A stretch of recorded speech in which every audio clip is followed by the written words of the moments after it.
In the week since we left Russia, Moscow, where we are now, in February, after interviewing Vladimir Putin, we've watched from the United States as the Biden administration has driven the U.S. ever closer to a nuclear conflict with Russia, the country that possesses the world's largest nuclear arsenal.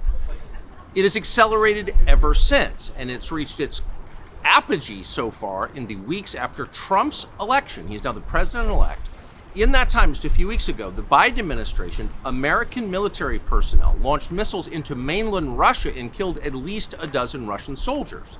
So we are, unbeknownst to most Americans, in a hot war with Russia, an undeclared war, a war you did not vote for and that most Americans don't want, but that is ongoing. And because of that war, because of the fact that the U.S. military is killing Russians in Russia right now, we are closer to nuclear war than at any time in history. Far closer than we were during the Cuban Missile Crisis. That would mean the elimination of Russia, the United States, and most of the rest of the world. We felt there must be someone behind the scenes in Washington working to make sure that this conflict doesn't become a nuclear holocaust. But we found out that no, in fact, there is nobody.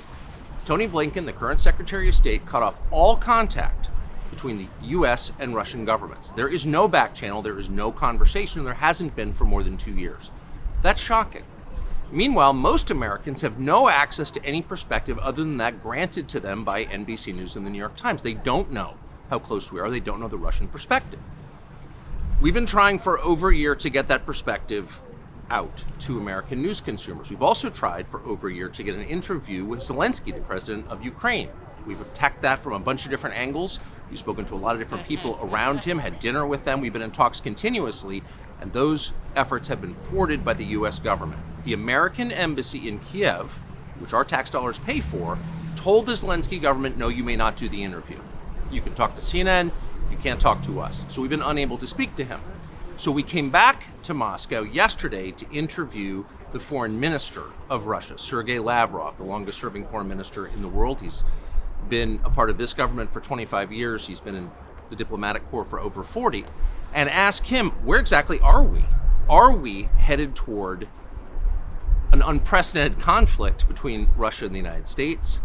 Is there any way to peel Russia back from the east, from the sphere of China, back into the west? Is that alliance permanent? And does the election of Donald Trump mean an end to this war, which is reshaping the world, the U.S. economy, the global economy, and risking the life of every person on this planet? Is that possible? We just walked out of that interview. It's absolutely fascinating. It's coming very soon. We hope you'll watch.